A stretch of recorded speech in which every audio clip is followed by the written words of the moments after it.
El flamenco es una música hermosa, de existencia real, aunque tenga unos ancestros milenarios. Nació en Andalucía, en el seno de una colectividad marginal, donde convivieron árabes, judíos, cristianos y gitanos, en armonía ejemplar. Pero los verdaderos artífices del género llamado flamenco fueron sus individualidades artísticas, porque el flamenco es ante todo una historia vivida y contada en primera persona.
El flamenco es ante todo una historia vivida y contada en primera persona.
Okay.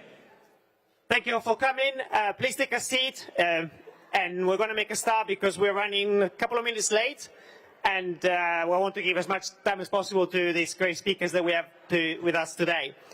So good afternoon, everyone. Thank you for joining us. This panel is going to tackle a fundamental question of our time, which is whether we are going to be able to save our democracy or whether we are slowly moving into a world of oligarchy. Across the world, we see unprecedented level of wealth concentration, and this is translating into political power.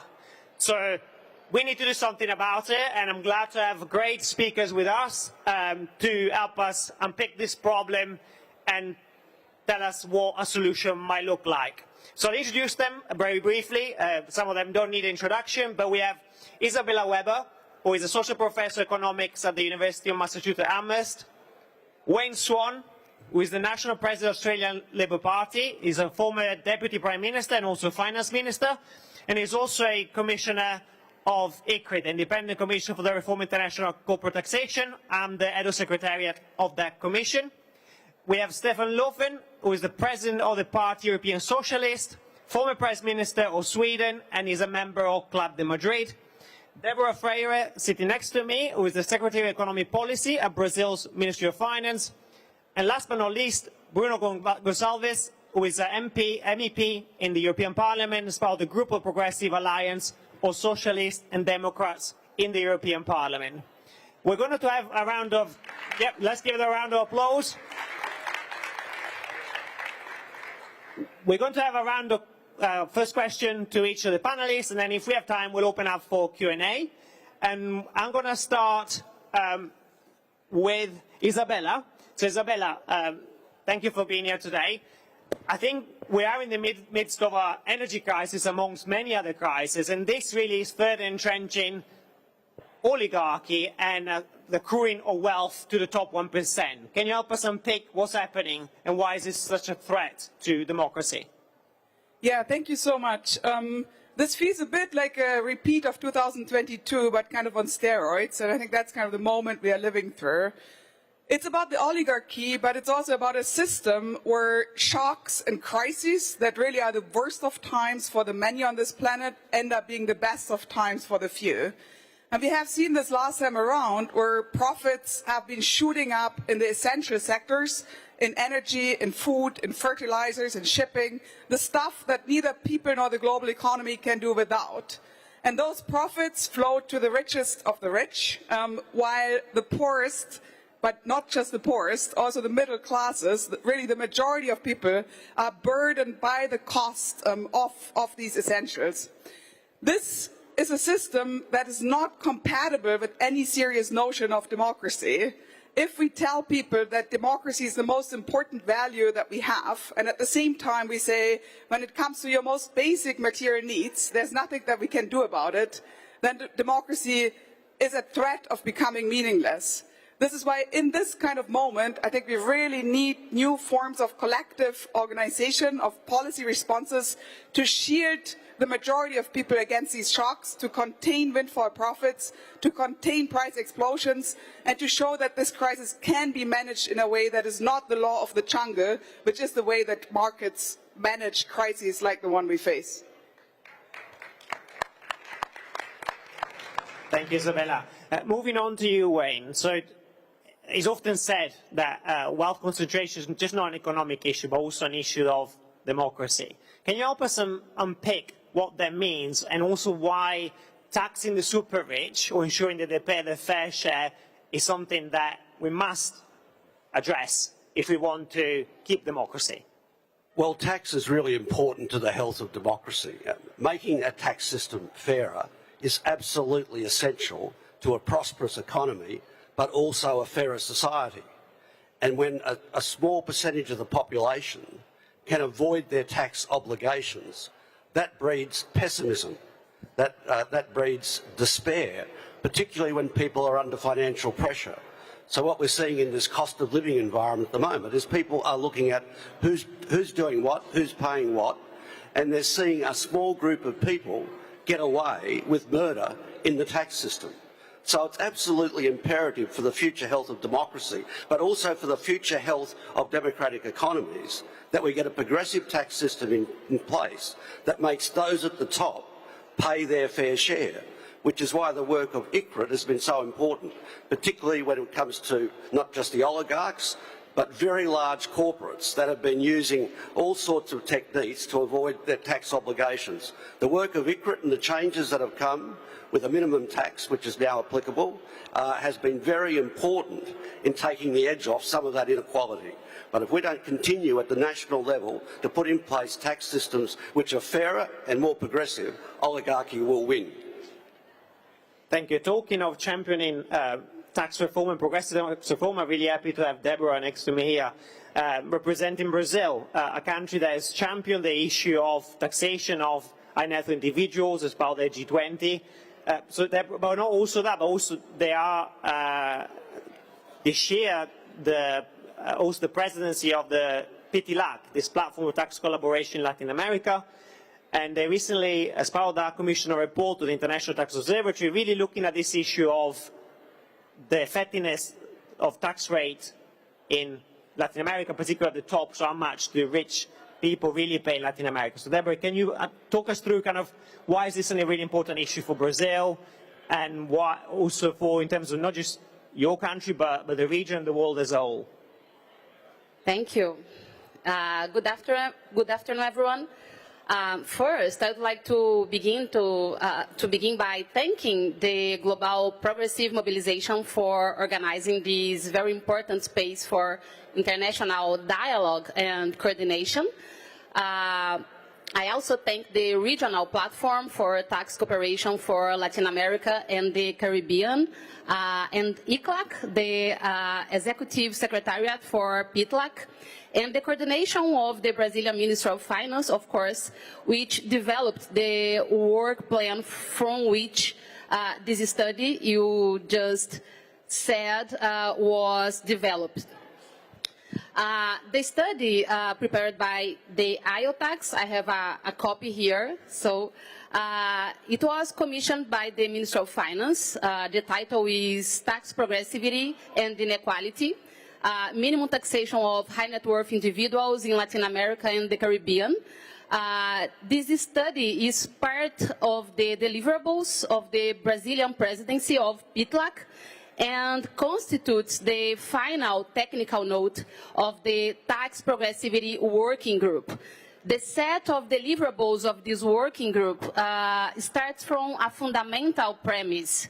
There is no possible fiscal justice without the articulation between three dimensions: tax progressivity, fiscal transparency, and international equity. It's an honor to be able to bring the perspective of Latin America and Caribbean to this global debate. I have to say that any contemporary progressive agenda must place fiscal justice as its center. The study shows a very clear and worrying diagnosis. Latin America and the Caribbean is one of the most unequal regions in the world. On average, the bottom 50% face an effective tax rate of around 30%. These levels mainly reflect the weight of consumption taxes, which fall proportionally more on low-income households, as well as social security contributions, which are primarily levied on low and middle-income workers. The second feature is that once we move beyond the lower half of the distribution, the tax structure becomes slightly regressive. At the regional level, the middle 40% pay, on average, about 23% of their income, while the top 10% and the top 1% pay approximately 22%. We can take a closer look at the top 1% to better understand how the tax burden changes as income increases. Within the top 1%, the effective tax rate begins to decline rather than increase. At the top 0.001%, for example, the rate reaches around 19.7%. In other words, although income continues to grow rapidly at the top, the share of income to tax decreases. This inequality becomes even more striking when we look at the wealth dimension. Wealth concentration in LAC reached extreme levels. In the analyzed countries, the wealthiest 10% controls up to 80% of national wealth, while the top 1% concentrates up to half of the total. Despite this, the region's tax systems do not correct this concentration. It's the opposite. They tend to be regressive. Another key piece of data, between 2000 and 2026, the accumulated wealth of billionaires in Latin America and the Caribbean multiplied sixfold. It rose from $117 billion to almost $700 billion, the highest level ever recorded, equivalent to 10% of regional GDP. In other words, there is a clear problem of under-taxation at the top of the distribution. Given this, the study evaluates alternatives and highlights the potential of the so-called minimum wealth tax. This instrument functions as a floor. A minimum contribution limit is established, and this is compared to the total income tax effectively paid by the taxpayer during the year. If the tax burden already reaches this limit, no additional obligation is generated. If it's lower, the taxpayer only pays the difference. The instrument, therefore, functions as a complement designed to correct the discrepancy between income and taxable bases at the top. The results are quite significant. A minimum wealth tax of 2% could generate around 0.6% of regional GDP, and more importantly, correct the regressivity at the top. The main message is that there are no isolated solutions for tax justice in Latin America and the Caribbean, and of course, around the world. As I mentioned at the beginning of my remarks, the technical note we prepared for PITLAC argues that fiscal justice in Latin America and the Caribbean requires combining progressivity, transparency, and international equity. The study conducted by IOTAX, thank you for this brilliant study, shows that progressivity is limited by the low capacity to tax wealth at the top. A significant share of this wealth remains outside traditional tax bases, reducing the redistributive effect. State capacity to identify assets and reduce wealth opacity is therefore crucial. This is where the second study carried out by the Ministry of Finance comes in, mapping the status of transparency and exchange of information agreements in LAC and highlighting their importance for more progressive tax systems. Meanwhile, the third study, commissioned by the Civil Society Advisory Council of the platform, shows that taxation is unequally regressive, affecting different groups by gender, race, and class. The conclusion is that the fiscal agenda must be broad and integrated, strengthening wealth taxation, transparency, and social equity, with initiatives like PITLAC serving as a strategic space for cooperation, coordination, exchange of experiences, and capacity building. Thank you. Thank you, Deborah. And if I can just follow up your remarks, and Brazil is actually one of those countries that didn't just, as we say in the UK, talk the talk, but you walk the talk as well.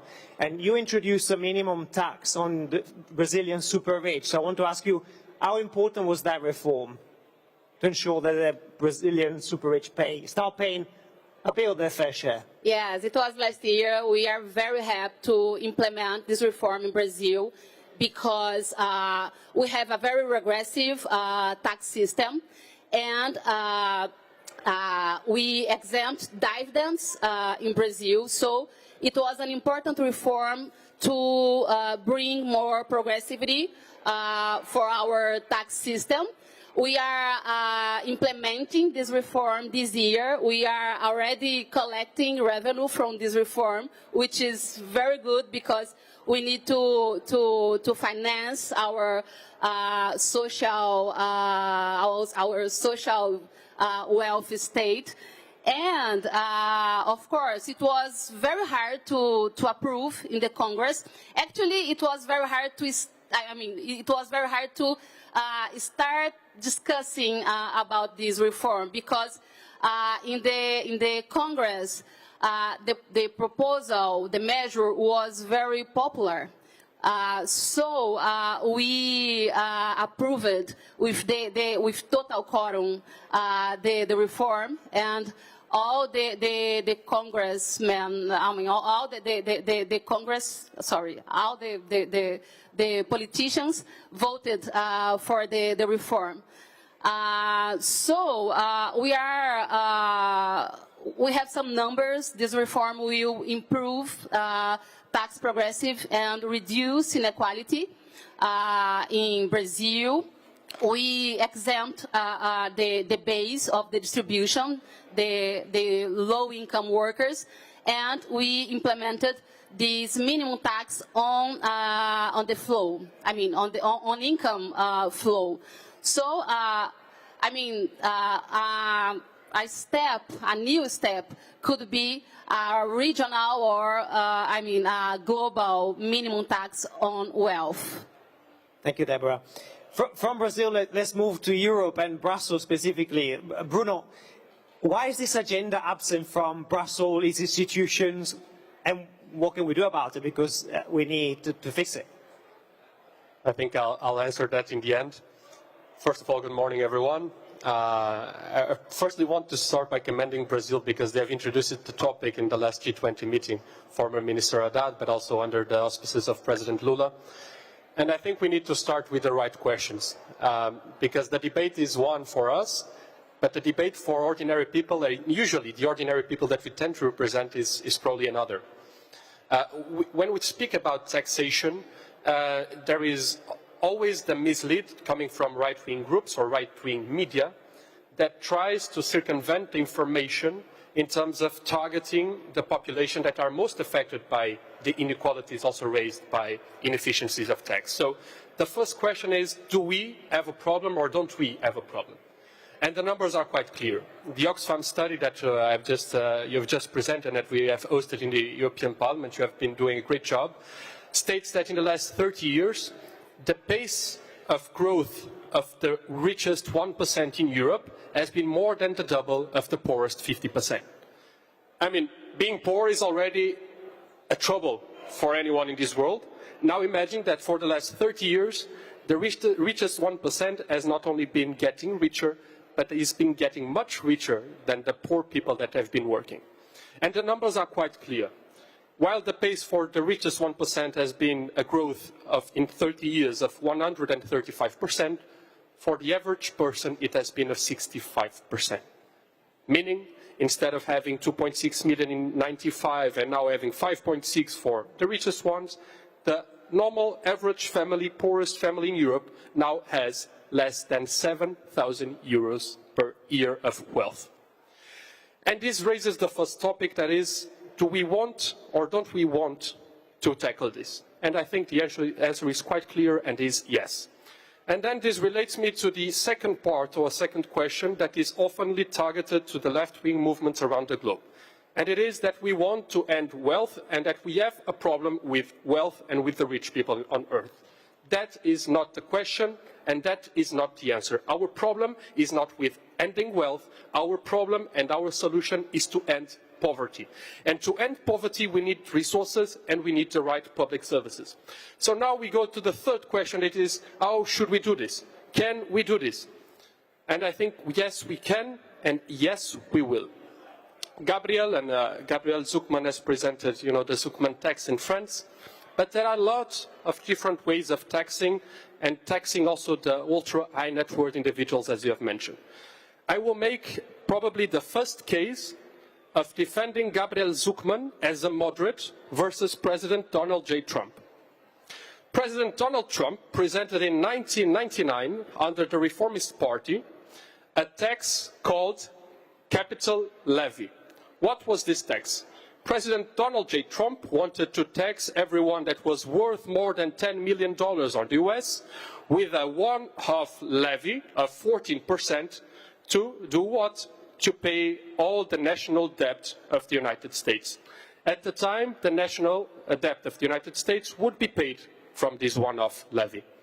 Well, I don't want to use taxation on poor or rich people to end anything abstract as national debt. I would propose to use it to end national and European poverty. And the numbers are quite clear. I don't want a 14% tax on the individuals in Europe that have wealth worth more than 10 million euros, but I will make the case for the following. Paying the national debt of the United States today would require $39 trillion. Do you know how much would we need to end extreme poverty in Europe per year?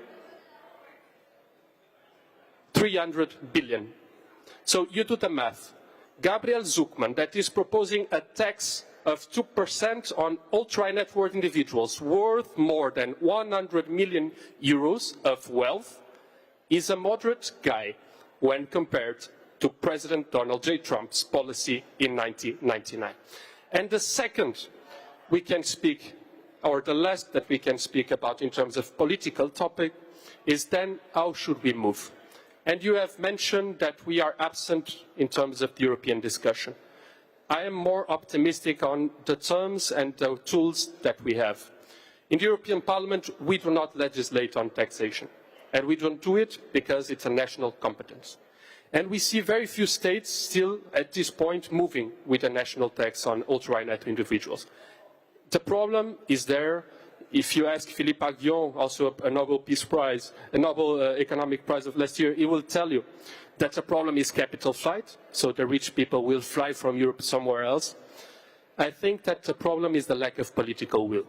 So what we'll have from the European Parliament, starting from second semester this year, is that we will not only have it on the agenda, but we will start fighting for that publicly. That has been an agreement over the past month with almost all political groups within the European Parliament. So I think this will be the first time that we'll be discussing taxation under the auspices of the Parliament, and I hope that this can at least enlighten the future in terms of giving hope for national governments that want to stay not only truthful to their policies, but also want to answer to the poorest people that are the ones struggling the most with tax inefficiency and with the rise of cost of living. Thank you.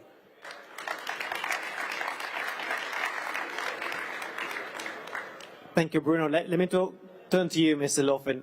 We're meeting here in Barcelona, and the objective of these 2 days is to bring together progressive forces to forge a new vision, a common collective intent to tackle many issues. What's the role of the parties that are meeting here to try and confront this rise in oligarchy, rise in extreme wealth concentration? Do you see opportunities for a collective approach, a collective common sense around this issue? We saw in Denmark recently, a country that is neighboring yours, that taxing the super rich, wealth taxation was really part of the manifesto during the election. Do you see this repeated? Do you see that parties can come together on this issue more than they've done in the past? Yes, absolutely, and we have to. This is a task for democratic parties to make sure that we have a more equal taxation nationally, but also on the international arena. What happened was, Sweden, for example, we had a currency regulation, a national one. Other countries had the same. So that meant that democracy in these countries had more of a saying on the financial sector. That disappeared with new technology in the end of 1980s. So the Swedish, for an example, that regulation disappeared over a number of years, 5-6 years, because technology made it obsolete. That meant that this power of financial assets went exclusively to capital owners, big companies. At the same time, we saw that new technology made it more possible to move manufacturing from part of the world to others with lower wages, lower working conditions, and so on. Now, all this over these 4 or 5 decades, of course, created a frustration among people.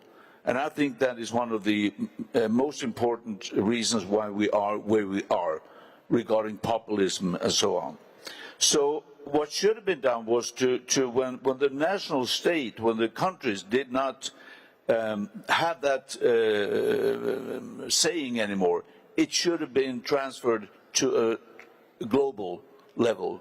Now we have a discussion in the United Nations now, 5 decades later, on how to try to cooperate on taxation, not finding a common tax system, but making sure that the richest people actually pay tax and that they contribute. So there is a need for us to come together. There's a need for doing things at the national level, at the European level. Thank you for that. And we, of course, support support that initiative, but also at the global level. So we must understand, you know, the 5 richest people in the world, 5, they have together an asset of 1,000 billion US dollars. 1,000 billion. That's a lot of money. So, and the total financial assets, I think it's somewhere around 450 trillion. So we have the assets, we have needs, we have 700 million people lacking electricity to their household, 2.2 billion people lacking daily fresh water. All these needs can be met because we have the financial resources in the world, but we have to tax differently. We have to have a more equal political system, financial system. Hopefully also those with quite substantial wealth see this and acknowledge that if we have a more equal world, that means that people will be brought into the economic system, and they can contribute in another way. So lifting people out of poverty is not charity, it's smart. It is good for them, but it's also good for us because they can contribute in the economy. So another concept, another thinking, and being very, very clear on the need for the richest. Can I just finish off with saying, I don't think we should limit ourselves to saying X percentage of the richest income or their wealth. In Sweden, there's also discussion on taxing banks. We have 4 major banks in Sweden, and they are making a lot of money. And we keep hearing from them that's good, and I can agree that it's good that we have stable banks. That's good. But the amount of profits is not necessary. That can also be used. So let ourselves be free to think more freely of different, not just one solution, but think a bit broader. But we need a fairer tax system in the world. Thank you very much.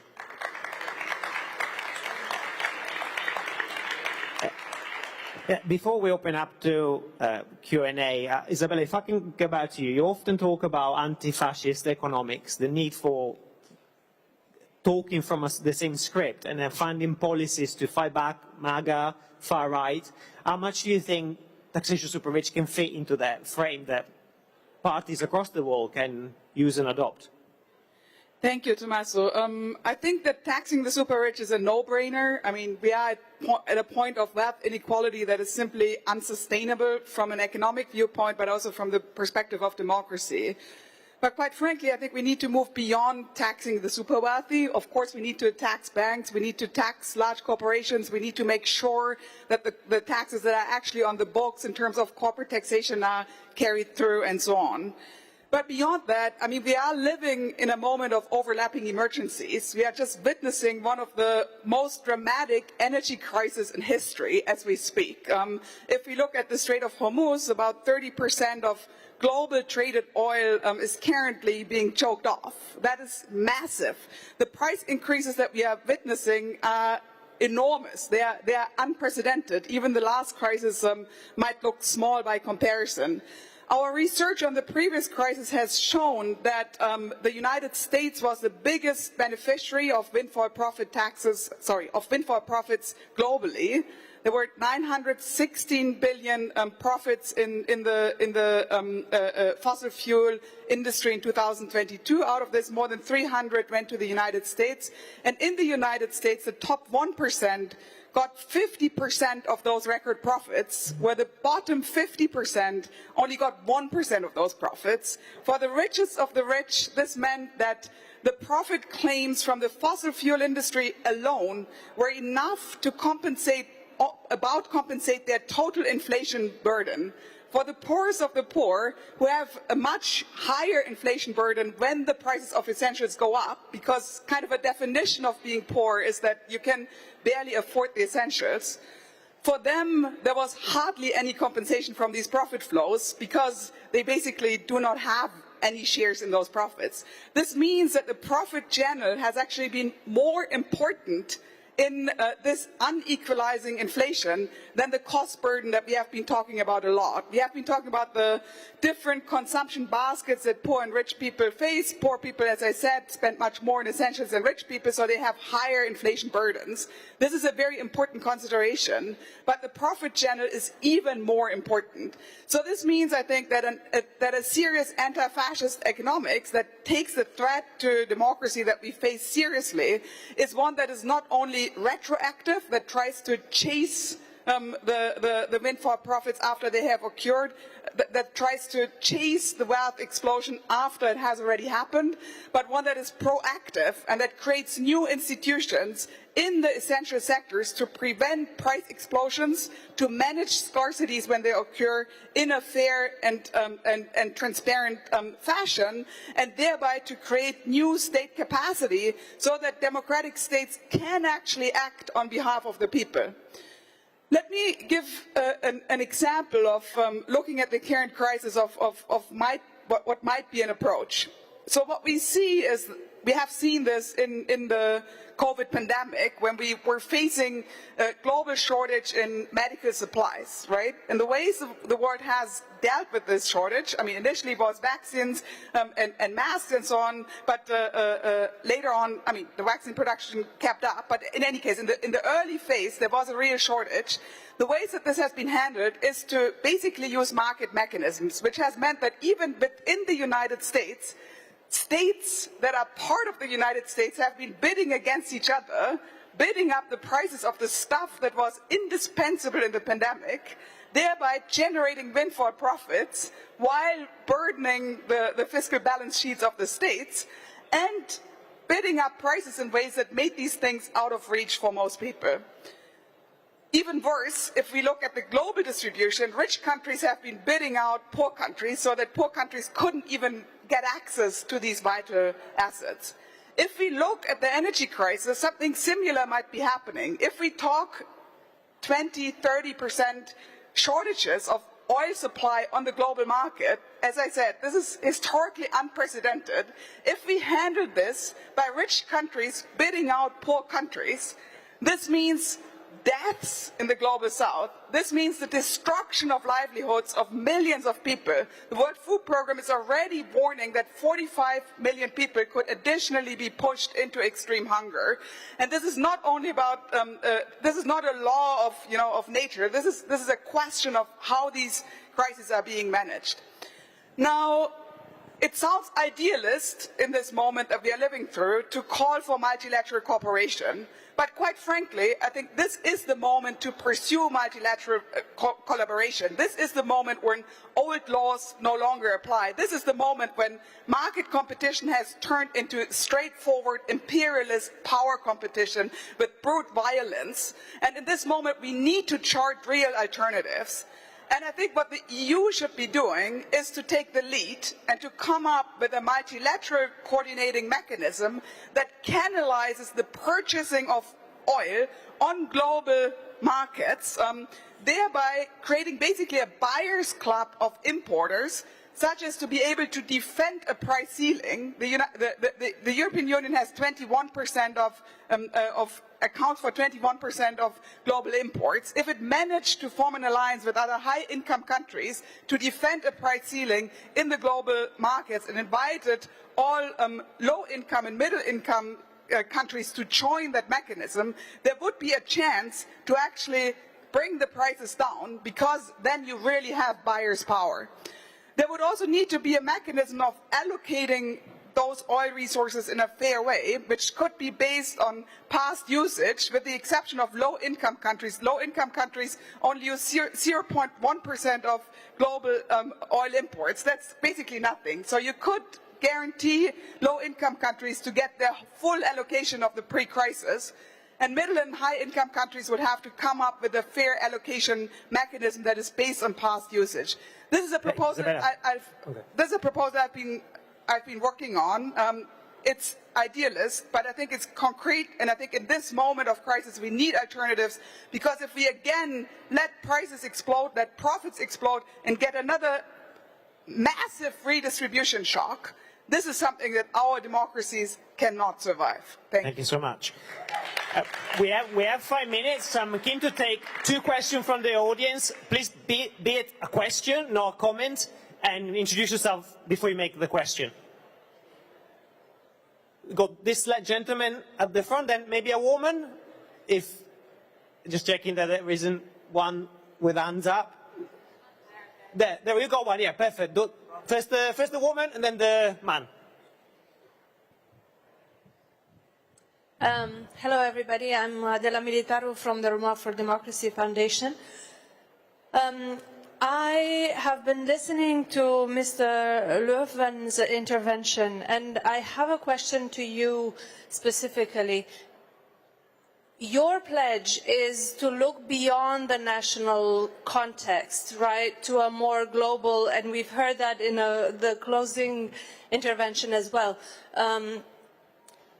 Looking within Europe at the Roma minority, that is Europe's truly only transnational population that shares a sound cultural background but is divided through languages, through religions, through all sorts of conditions. And I was wondering, how would you apply this theory of change, where we need to look beyond internal borders to a more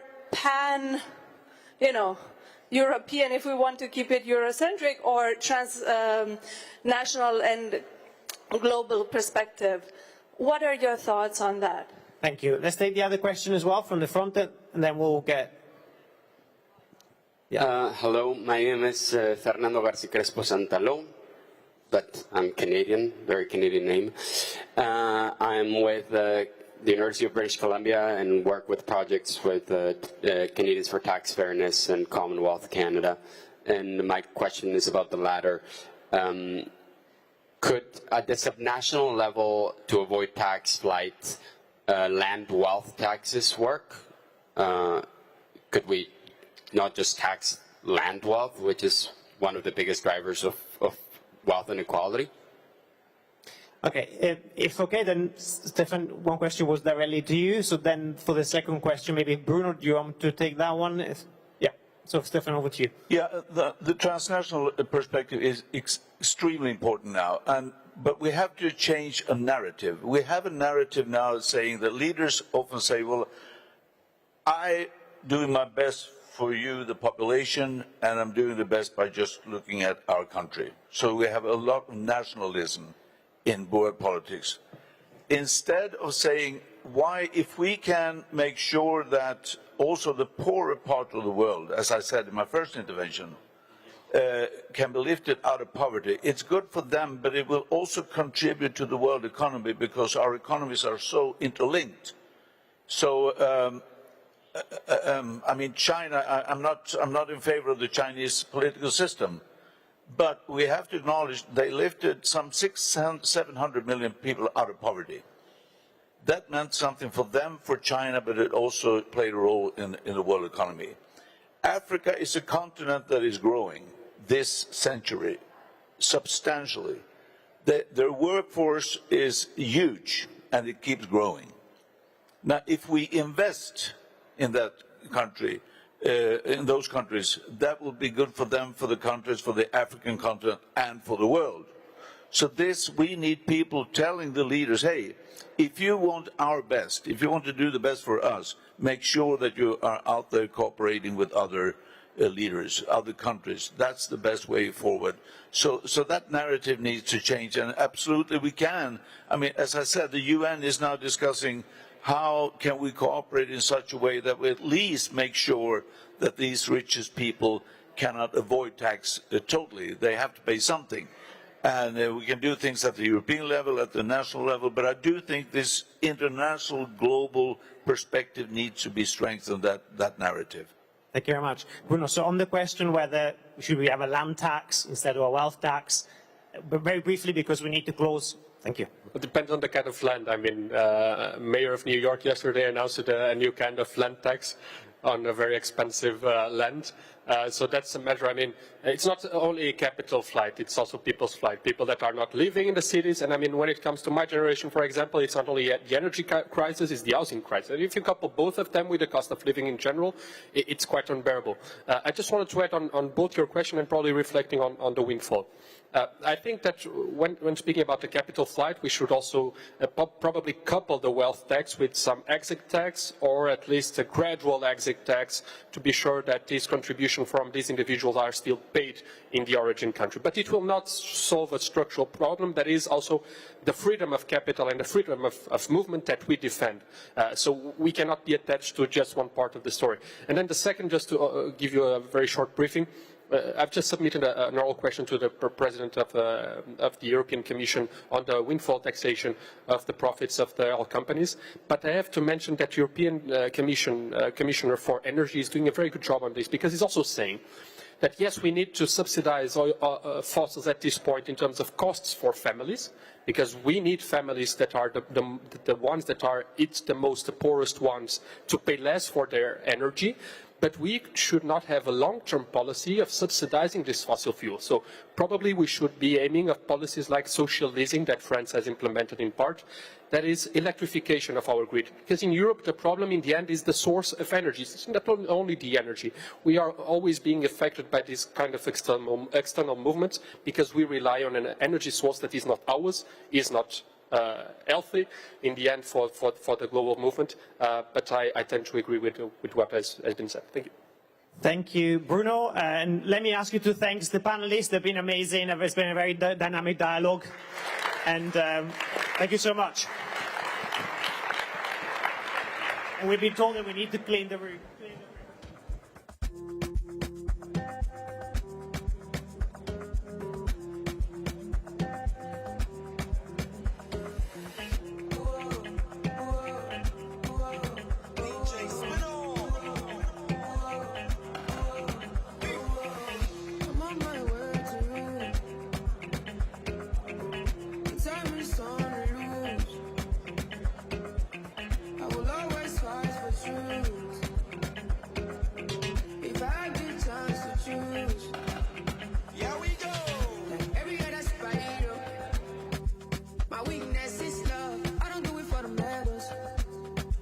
Know me without